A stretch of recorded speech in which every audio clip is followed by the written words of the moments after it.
A pair of local officers decided to give me a warm welcome to their small town, tying me to a streetlight in the middle of Main Street, making a public show of it as though I were just some random troublemaker.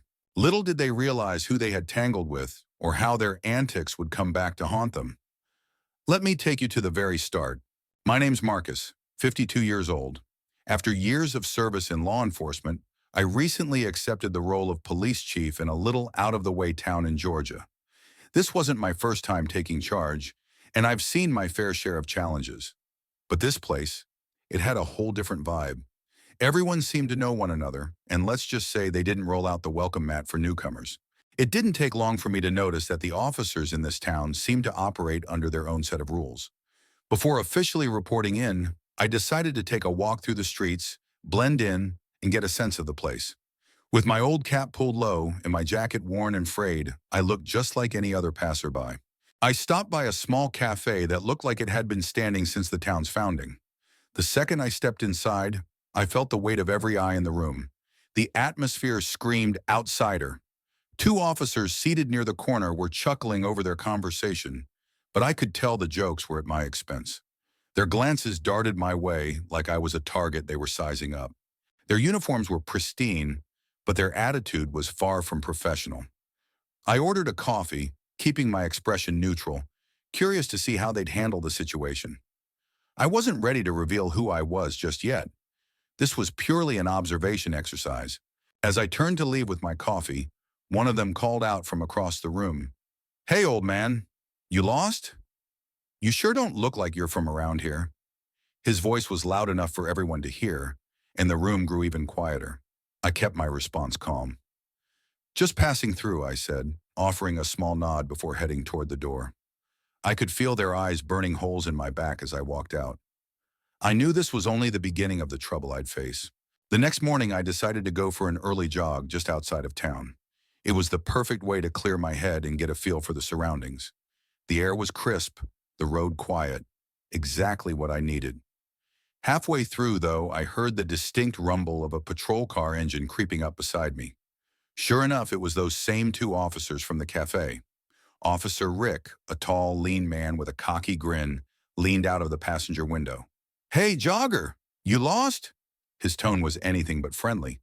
Driving the car was his partner, Officer Greg, a broad-shouldered guy who looked like he could wrestle a bear. Greg chimed in with a laugh. "Yeah, buddy. You sure you're supposed to be out here? This ain't exactly a welcoming neighborhood for strangers." I slowed my pace but didn't stop. "Just getting a run in. Last time I checked, it's not against the law." I kept my tone steady, knowing better than to escalate things. Rick hopped out of the car, his boots crunching against the gravel. He walked right up to me, standing too close for comfort. "Yeah, but around here we've got rules. And rule number one?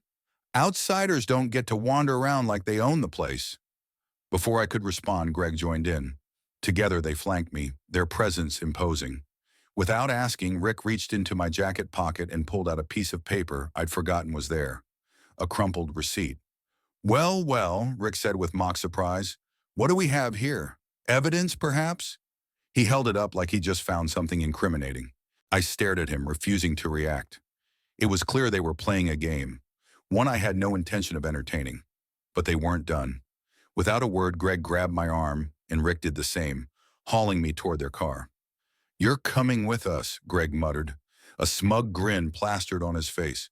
"Time for a little tour of the town square." They dragged me to the center of town, right into the middle of the square, where the morning crowd was starting to gather. People were chatting, sipping coffee, and going about their day until they saw me. Conversation stopped, and all eyes turned toward the scene Rick and Greg were putting on. Rick, always the showman, grinned as he raised his voice. "Ladies and gentlemen, we caught ourselves a troublemaker. Big city guy thinks he can waltz into our town like he owns it." Greg chimed in, adding to the performance. "That's right. Bet he's hiding all kinds of tricks in his pockets. Let's see what we're dealing with." They tied my hands to the streetlight, making sure it was as public as possible.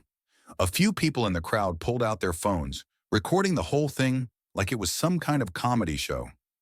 Others chuckled, shaking their heads as if they'd seen this kind of thing before.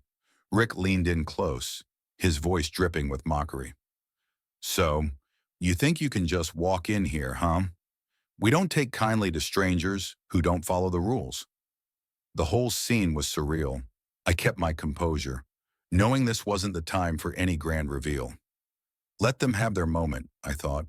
The more they showed off, the deeper they dug their own graves. Phones were out everywhere, and by the next morning the videos of the mysterious man tied to the post had gone viral. Social media was buzzing with questions, and soon enough, even the local news caught wind of it. Reporters started showing up, eager for a scoop. Meanwhile, Rick and Greg were basking in the attention, strutting around like they were the town's newest celebrities. They cracked jokes and posed for photos, completely oblivious to the storm brewing right behind them. By the time I walked into the station the following morning, the entire department was already buzzing. Word had spread, and I knew exactly what was waiting for me. As I put on my uniform, the badge gleaming under the fluorescent lights, I took a deep breath. Today was the day to set things right. As I stepped into the main hall, I saw Rick and Greg standing by the coffee machine, laughing like they didn't have a care in the world. They hadn't even bothered to check who I really was. The second they noticed me in full uniform, their laughter died abruptly. I walked up to them, keeping my expression calm but firm. "Gentlemen," I said, "we seem to have a bit of a situation here." The silence in the room was deafening. Everyone was watching now. Rick's face turned pale as he stammered. "Uh, Chief? I mean, sir, we didn't realize." I raised a hand, cutting him off. "Save it. You've already said enough." Pulling out my phone, I played the video of their little performance in the town square for everyone to see. "This," I said, pausing the video at the part where Rick was tying me to the lamppost, "is what you call law enforcement, humiliating people in public, making a mockery of this badge?" My voice was steady but carried an edge that left no room for argument. The rest of the department stood frozen. Some looked shocked, others uncomfortable. It was clear this wasn't the first time Rick and Greg had pulled something like this, but it was definitely the last. Rick tried to muster some defense. "It's just tradition," he muttered, straightening his posture. "We do it to keep outsiders in check." His voice was shaky but defiant. "Tradition?" I repeated, my tone icy. "Your tradition ends here. Hand over your badges. Both of you." The room was silent as I signed their termination papers right in front of everyone. Rick and Greg stood there, stunned, as they reluctantly removed their badges and handed them over. The message was clear. From now on, this department would serve and respect the community it was sworn to protect. Anything less wouldn't be tolerated. Within hours of Rick and Greg's termination, the news spread like wildfire. Social media posts about the incident exploded, gaining traction not just locally but across the state. Headlines read, "Small-town cops exposed for public humiliation," and "Police chief takes a stand against corruption." The once quiet town found itself in the spotlight. Protesters gathered outside the station, holding signs demanding justice for others who might have been mistreated by Rick and Greg. It was as if a dam had broken. Stories began pouring in from residents who had been too afraid to speak up before. "They stopped my son for no reason," one woman said during a local news interview. "He wasn't doing anything wrong, but they made him feel like a criminal." Another resident shared, "They'd humiliate anyone they thought didn't belong here. It's about time someone held them accountable." Meanwhile, the prosecutor's office launched an investigation into every case Rick and Greg had been involved in. Files were reopened, and complaints that had been ignored for years were finally being taken seriously. Inside the station, I gathered the remaining officers for a meeting. "What happened here is unacceptable," I began, my voice firm but measured. "This department will no longer tolerate behavior that disrespects the community we serve. From this moment forward, anyone who crosses that line will face the same consequences as Rick and Greg." The room was silent. Some officers nodded in agreement, while others exchanged uneasy glances. They understood the old ways were over, and a new standard was being set. In the following weeks, the town underwent a transformation. Residents started to feel safer, more respected. Trust in the police, which had been eroded by years of misconduct, began to rebuild.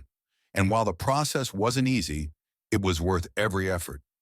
As I stood outside the station one evening, watching families stroll through the square without fear, I knew I'd made the right decision coming here. Change wasn't just possible, it was inevitable, as long as someone was willing to take a stand.